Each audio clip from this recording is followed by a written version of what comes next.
Hello, everyone. I hope you're safe and doing well tonight.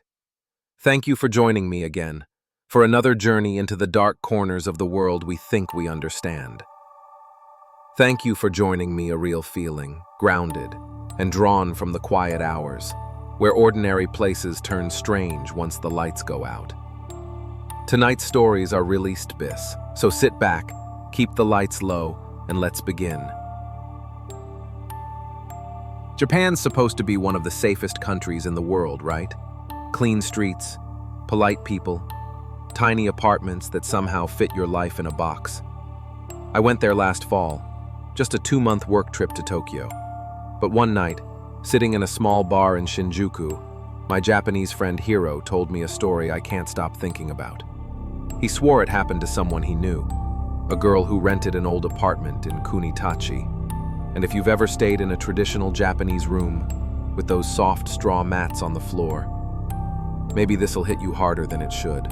So Hiro's friend, her name was Ami, found this super cheap apartment near Kunitachi Station. It was small but cozy. Tatami floors, paper sliding doors, that faint smell of wood and tea that clings to old places. The landlady was this tiny woman who bowed a dozen times while handing her the keys and said, "If you hear noises at night, it's only the pipes." Classic Japanese politeness. Ami just smiled and moved in. The first few nights were peaceful. Trains humming far away, cicadas buzzing, a neighbor's TV through thin walls. It felt safe. Until one night, she heard this tapping sound coming from under the floor. At first it was faint, like knuckles against wood. Then, it started answering when she knocked back. Now, Ami thought it was maybe pipes or mice or one of those old building creaks. But when she tapped twice, it tapped twice. When she paused, it paused. Like someone down there was waiting for her cue. She told Hiro it felt aware, not loud, just patient. Like whoever or whatever was under that floor was listening. She pulled up the edge of a tatami mat one night. Underneath was newer wood nailed over older boards. When she pressed her ear down, she swore she heard breathing. Her next-door neighbor was this quiet older guy named Mr. Mori, the kind who feeds stray cats and never makes eye contact. One morning he slid a note under her door. It said, "If you hear something at night, don't answer it. It remembers who listens." She thought it was superstition, until the tapping came again that night. And this time, a voice whispered her name. Ami. The next morning, she went to see Mrs. Sato. The old woman's house smelled like incense and rain. She served her tea, hands trembling the whole time. Finally, she whispered that the apartment once belonged to a university student named Yumi, who vanished during the 2011 earthquake. They rebuilt the building, but never touched the original floorboards. "The house remembers," Mrs. Sato said. "Some things beneath shouldn't be disturbed." Ami smiled politely. But that night, she didn't sleep on the tatami. She stayed on the couch, too afraid to put her feet on that floor. To prove it was nothing, she set her phone to record overnight. Next morning, the file was still recording, 9 hours long. Around 1:46 a.m., the floor bulged. You could hear wood flex, then fingers scraping. And over that sound, a woman whispering, "I'm still here." When Ami woke, her phone was gone. She found it under the tatami. Screen cracked, camera still warm. Mr. Mori showed up at dawn, holding a little bell and a paper charm. He said quietly, "She doesn't know she's gone." He placed the charm on the floor and chanted something old. The air felt heavy, the sound metallic and low. Then came one long, aching breath from under the floorboards, and silence. Mori told her not to remove the charm. Later that week, Ami heard him crying through the wall. He said Yumi used to be his daughter's best friend. In Japan, after big earthquakes, people talk about after sounds. Not aftershocks, aftershocks, after sounds.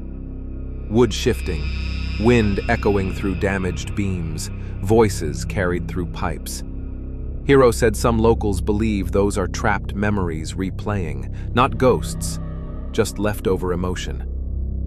Ami tried to believe that, but the night before she moved out, she heard the tapping again, this time from inside her pillow. She took the early train to Yokohama. The city looked normal, vending machines glowing, businessmen half asleep on the platform. She turned her phone off, stayed in a capsule hotel that night. At 2 a.m., her phone powered on by itself. A new voice memo appeared.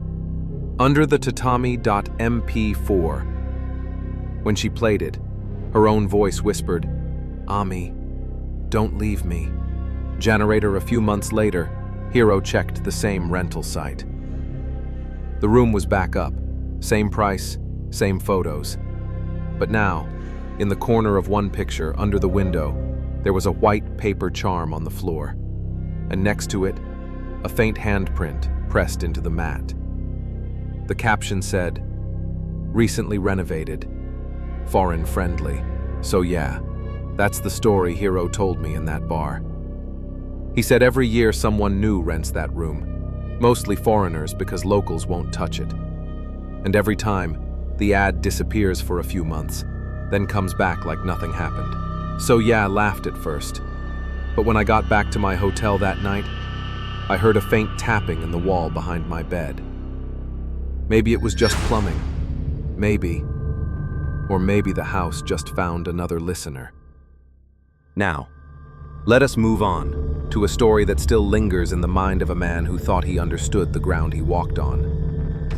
A civil engineer, sent to Japan for official work, routine inspection, concrete and soil, nothing unusual. But what he experienced there was something no formula could explain, and no foundation could hold. This is his story. I flew into Matsumoto on a bright, cold morning. The mountains looked like ribs under a white shirt, clean lines, hard edges. I'm Jake Howard, structural engineer from Seattle, brought in to review tieback layouts and instrumentation for a retaining wall tunnel package outside Suwa. Japan builds like it breathes, quietly, precisely. Even the job site gate bowed to us. 3 orange cones, a neat signboard, a shallow tilt of the security guard's head.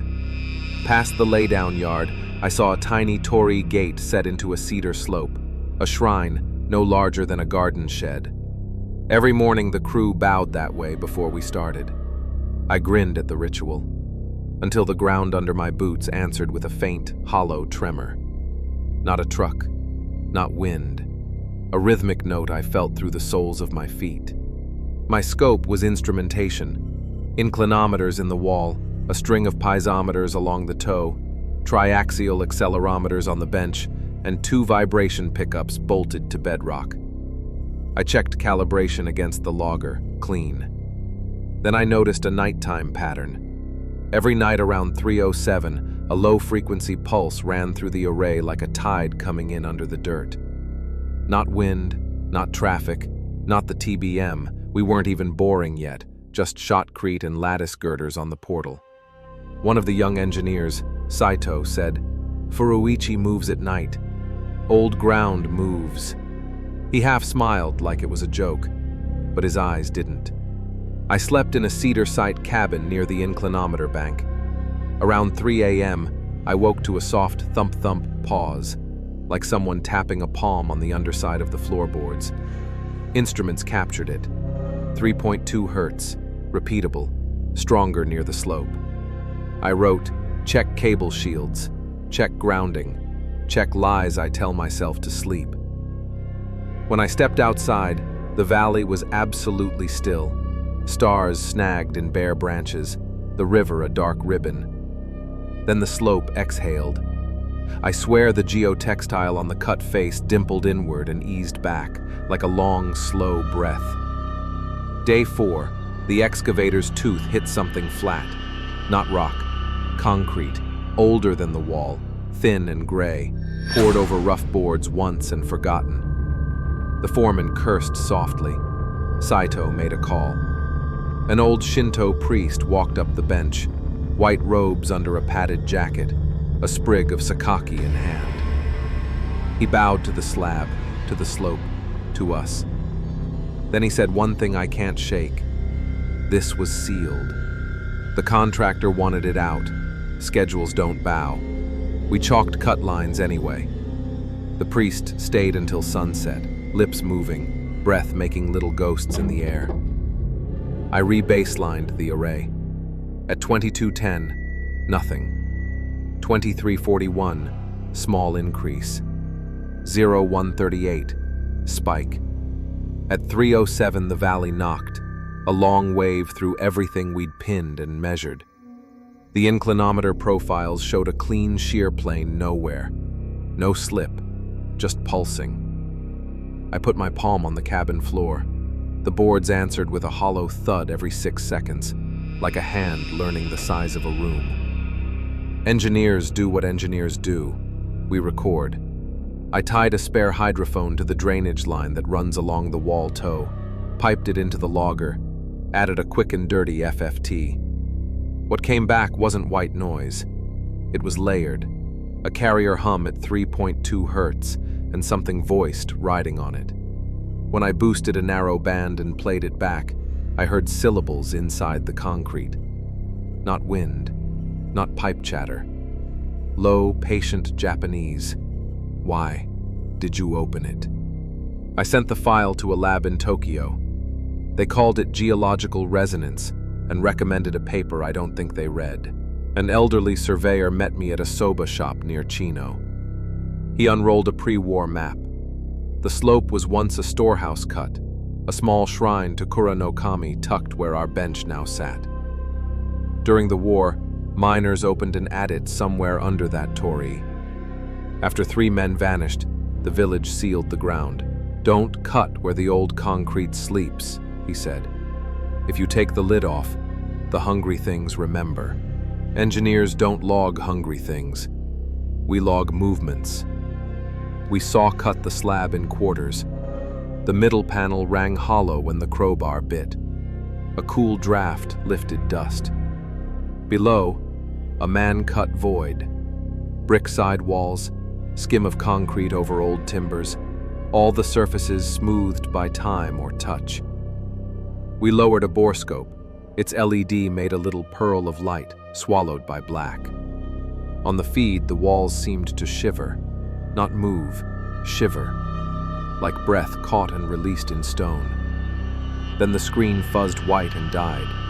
The cable came back warm, hand-warm, like someone had pulled it through a fist. At 2:51, instruments woke me. Accelerometers hit minor alarms. Out on the bench, the tie-back heads sang a tiny metallic chorus as load crept. Like knuckles along piano wire.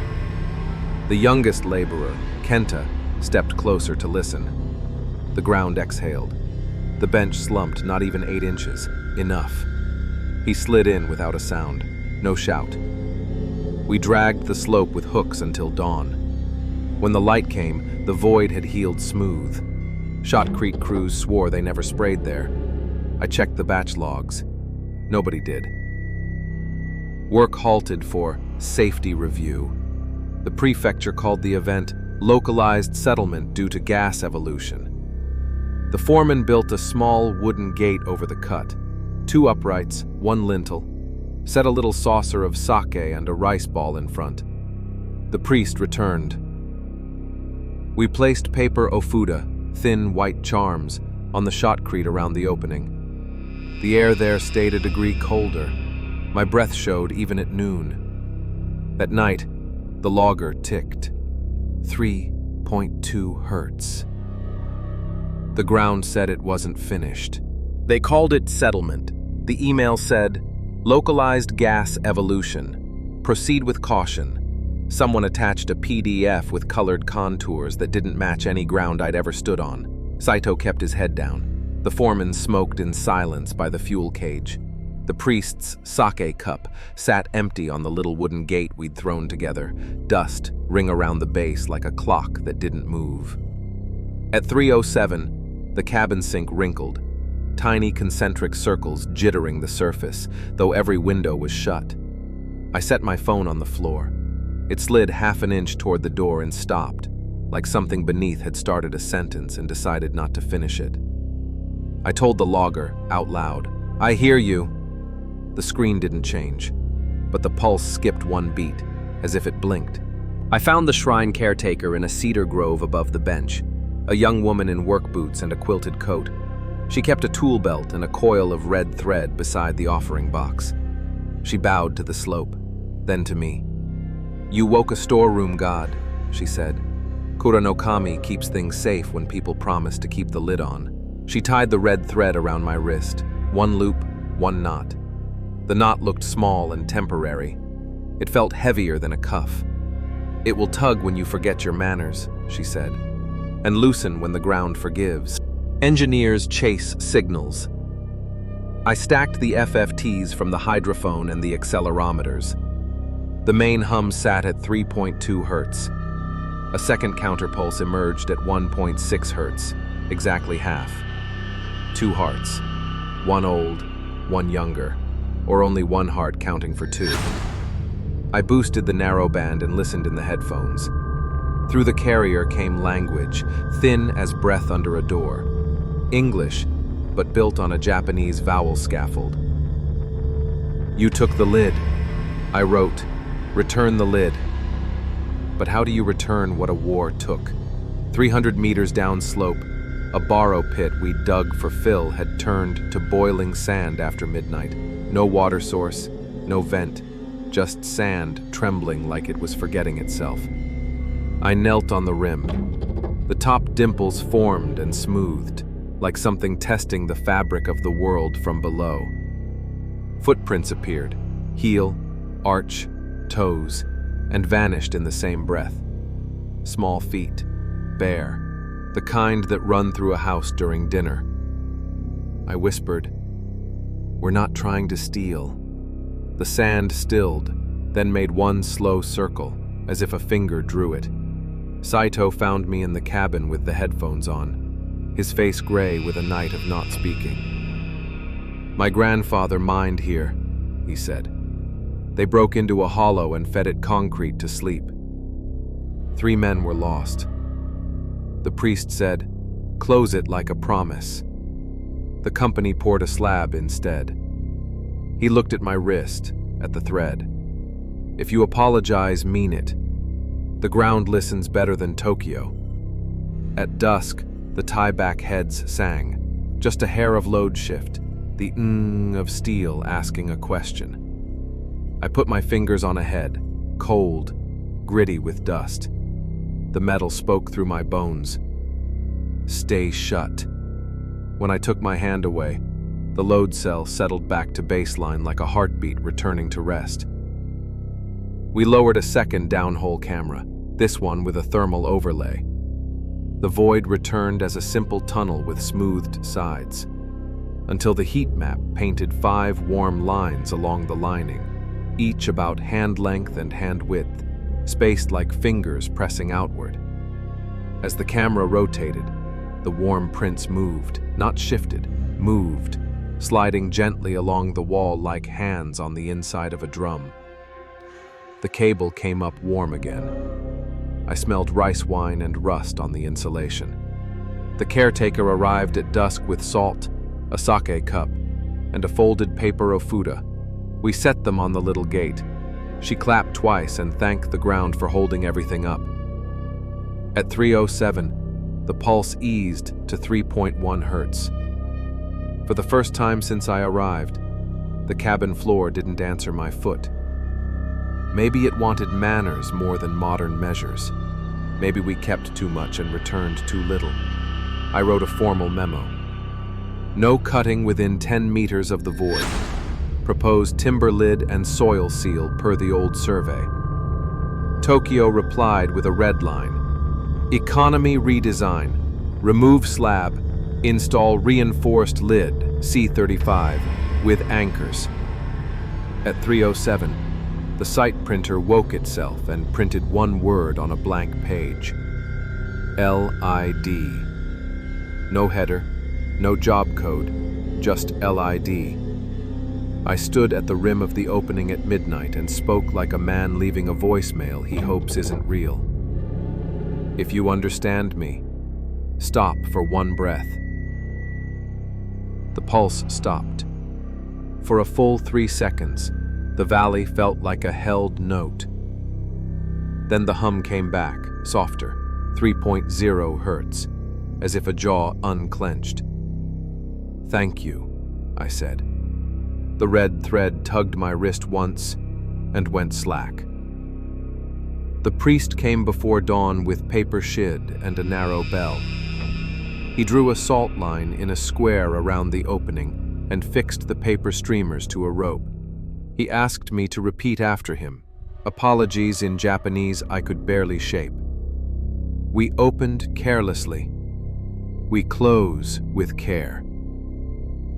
When he rang the bell, the 3.0 hertz hum thinned to a breath, then hid in the trees. No crew on the bench, no machines. At 2:43, the camera watching the opening lost 3.2 seconds of footage, clean jump cut. In the morning, a tongue of soil had slumped toward the void and set like poured batter. Our shotcrete was untouched. The soil had moved by itself. Time, like dirt, sometimes follows its own slope. Nakamura, a carpenter old enough to teach all of us, came at dawn to burn incense where Kenta fell. He set his tool belt on the rim and bowed. He didn't stand up. He softened, that's the only word I have. Not a drop, not a slip. The line of his back relaxed as if a hand pressed his breath out. We found his belt upright on the soil. His chalk line fed itself out and snapped. The ground hates watching us count our dead. It prefers kept promises to inventories. Tokyo sent a director in a black suit that caught no dust. He shook my hand like a man greeting a stubborn door. "Fill and forget," he said. "High mobility grout. Multiple stages. No more folklore, Howard." I asked for one more night with the priest. He said, "You have 4 hours." At 2:10, the pump started. Cement milk ran into the hole, pressure holding steady. At 2:22, pressure collapsed like a lung. Numbers dropping as if something under us had found thirst. The hum spiked to 3.6 hertz. Gas belched up, sweet, like old rice with a rust edge. The hydrophone caught a clear word in Japanese, slow and patient. "Close." The director pretended not to hear and stared at the gauge like it owed him rent. The caretaker and the priest stood side by side. We bowed before the second pour. I said the words as best I could. "We're sorry. We close with care." At the first clap, the frequency eased to 3.1 hertz. At the second, 3.0. Saito whispered, "It listens." The director stared at his watch and said nothing. I drew a different lid, not a slab, a promise. Old timbers scavenged from a shed, stone, then dry-packed soil tamped by hand. No rebar, no anchors, weight and will. The crew placed each timber like a sentence. The priest murmured. The caretaker laid a rice ball in the center and a mouthful of sake on the soil. When the last board slid home, every instrument went flat for 3.2 seconds. No hum, no jitter, nothing. Then the valley's ordinary sounds came back, thin and almost shy. The red thread on my wrist loosened and fell into my palm. A week of ordinary, tiebacks silent, borrow pit bored, the printer idle. On the 8th day, the office printer spat one page without a command. A single word in Japanese, neat and centered. Arigato. Saito framed it in cheap plastic and set it on the shelf beside an old load cell that never learned our names. Home months later, I woke at 3:07 with the old habit. The room was still. The hardwood felt cool. I set my phone down by the vent and watched the accelerometer app jitter just enough to be real. I set into the quiet. The lid stays. The line went flat. One soft thud followed. Gentle, not hungry. Like a knuckle on wood saying okay. We think concrete holds us up. Sometimes it's agreements. Sometimes it's the care we put back where we took. If you build here, anywhere, ask what you're standing on, and ask what's standing on you. And if you ever open what someone carefully closed, learn how to close it carefully again. The ground has a long memory. Let us move on to the third and final story for tonight. This one follows a traveler, someone who came to Japan expecting quiet nights, clean streets, and nothing more than another late train ride home. But what he found instead was a journey that began like any other and ended in something far darker than he could ever explain. So sit back, keep your lights low, and listen closely. Japan's nights are never loud. Even the neon hums softly, 1,000 glowing kanji shimmering off wet asphalt. Salarymen shuffle by, jackets smelling faintly of whiskey and rain. My boots clicked through puddles as I rushed toward Kochi Station, the air tinged with ramen broth and the faint electric scent of streetcar cables cooling. The display board blinked, "Zuden, last train." I squeezed through just as the doors hissed shut. The gentle whoosh of closing air felt final, like being sealed inside a story that had already begun. Inside, the car was too clean, too quiet, like the world had been wiped down. The windows were black mirrors reflecting only what you wanted to see. Across from me sat a woman, her beige coat hood drawn low. The fabric shimmered under fluorescent light, almost damp.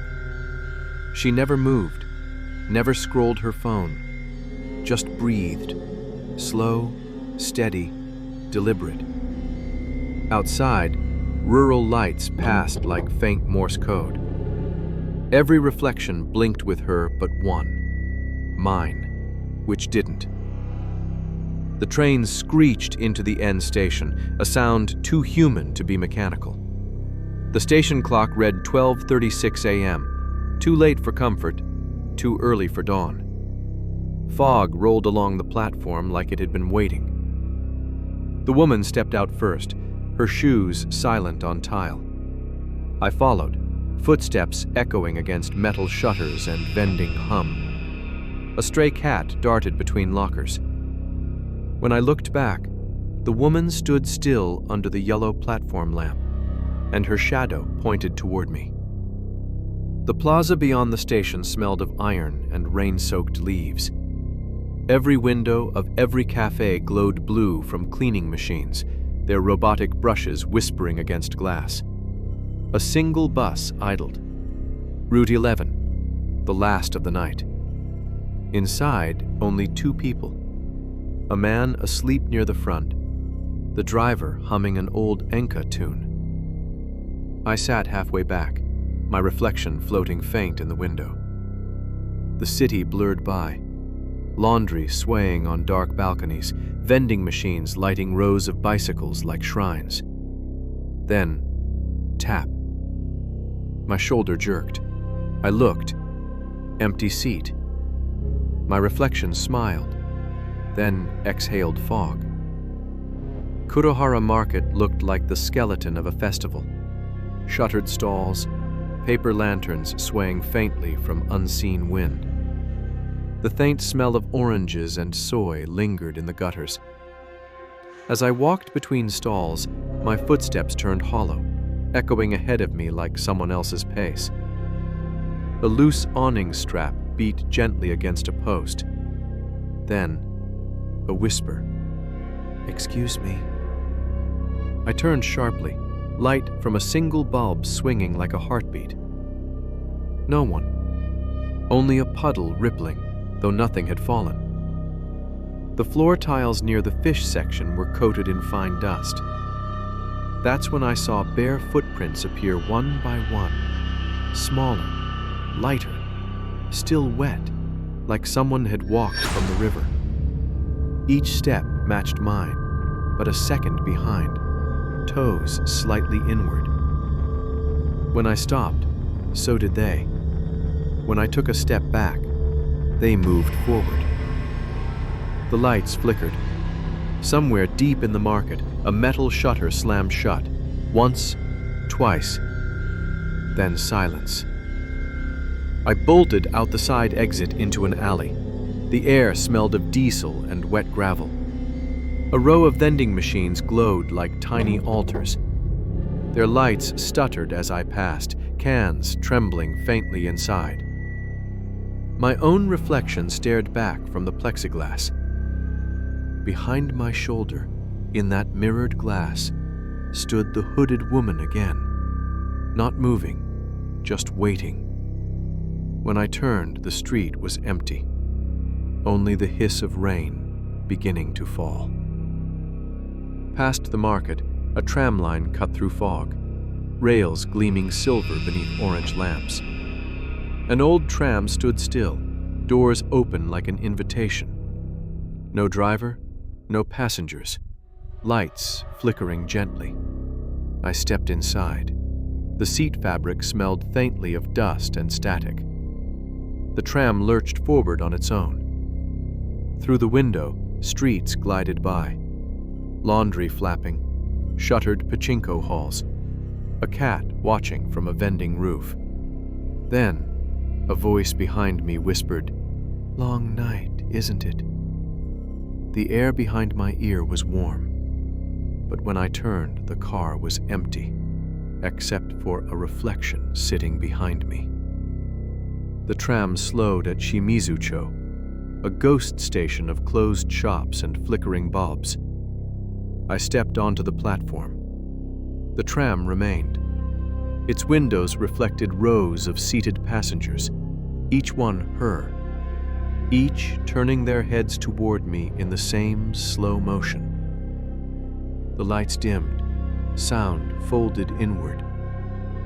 Then the tram vanished between frames, one blink, gone. The street opened to a glowing 24-hour convenience store. I stepped in, greeted by warmth, stale fried chicken, and one young clerk. I mumbled, "Sumimasen," and grabbed a can of hot coffee. When I reached the counter, the clerk stared past me, eyes wide. "She follows you," he said quietly. "If she speaks, don't reply." My hand froze on the counter. The fridge door's reflection behind him smiled 2 seconds late. Outside, the streets were empty but humming with power. Street lamps blinked like they were trying to breathe. My phone buzzed in my hand. No number. I answered. Static hissed, faintly rhythmic. Then came the shutter click. A photo appeared instantly. Me from behind, holding the phone. The timestamp, 1:47 a.m. The shortcut to my hotel ran under the train yard. A narrow underpass painted pale green, graffiti smudged into ghosts. Fluorescent lights flickered in uneven sequence, like someone walking ahead triggering them too. Halfway through, the motion sensor lagged, leaving me in shadow. The speakers above crackled, repeating my own voice from the phone earlier. "Who is this?" Convex traffic mirrors dotted the corners, standard in Japan. I caught my reflection walking, then hers, 2 meters behind me, same stride. I waved an arm. She waved. Wrong side, opposite motion, not mirror, mimic. A metallic ping echoed through the tunnel, like rail steel cooling. I turned.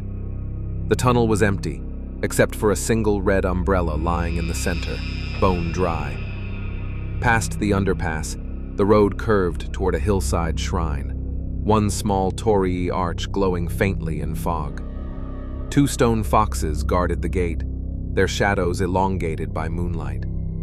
I stopped to breathe. Air carried incense, faint, old, like prayers left unfinished. A voice from behind the altar whispered, "You don't belong here." The wind shifted, and both foxes faced slightly inward, eyes glinting. Blue flames coiled up along the shrine base, short-lived, like foxfire in swamp air. In their flicker stood the hooded woman, knees bent, motionless. The flames hissed out. Her face formed in pieces, first eyes, then my own mouth smiling back. My footsteps splashed through puddles, the night split between lamp halos and black gaps. Every alley sounded slightly behind me. I reached the main road. The overhead cables buzzed low, harmonizing with my pulse. In the bus stop glass, I saw two of me running, mine and hers, half a beat off, reflections crossing paths. The Haruno River breathed mist across the guardrails. Old houses lined the bank. Their lanterns flickered, already unlit from within. Bridge steel gleamed slick and cold. Beneath it, the black water barely moved. Halfway across, a whisper brushed my ear. "Your stop." A hand, light as silk, brushed my sleeve.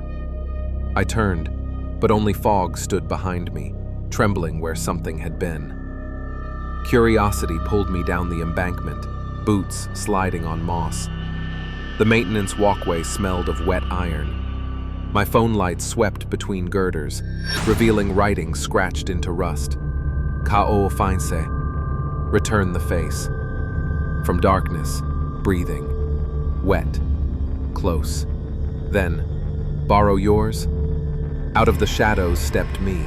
Same jacket, same wet hair, same trembling. Only the eyes wrong. No reflection, only depth. It smiled. "Now rest." Its hand brushed my chest. My breath fogged backward, sucked away. Then the sound of water swallowing, deliberate, rhythmic. I yelled an apology, clumsy, desperate. Words tangled with static as my phone recorder glowed red on its own. The mimic froze mid-step. The river hissed louder, rising like applause.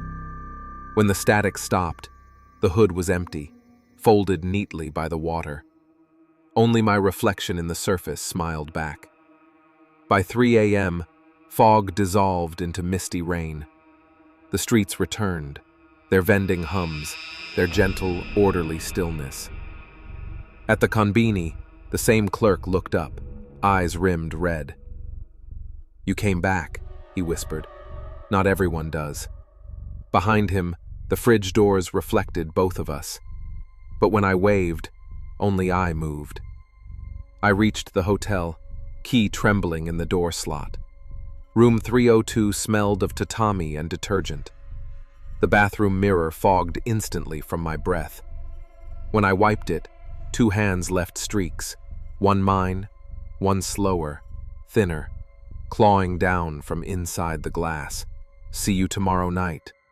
Morning sun broke over rooftops, polite and weak. People lined for coffee like nothing slept wrong. On the commuter train, she was there again. Beige coat, hood down now. Her smile friendly, almost human. When I blinked, she was gone, but my reflection still faced her empty seat. That evening, sorting site data, my phone gallery opened by itself. Hundreds of identical photos, me walking through fog. The last one different, me crossing the bridge, the hooded woman's hand on my shoulder. Timestamp, 3:07 a.m. The bridge crew mentioned it casually. Some nights, the last train brings 2 shadows back. One leaves before dawn. Their laughter died quick. The foreman muttered, "City ghosts are punctual." At 2:59 a.m., my phone vibrated against the table. No number. When I answered, she spoke softly.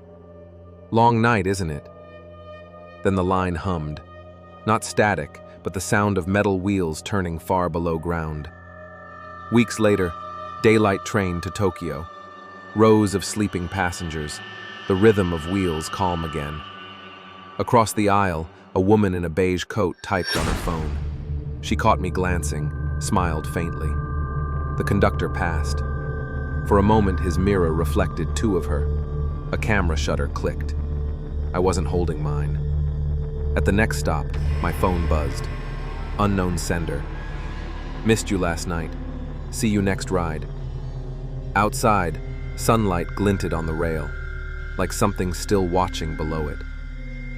Back in my apartment months later, jet-lagged, a file blinked on my desktop.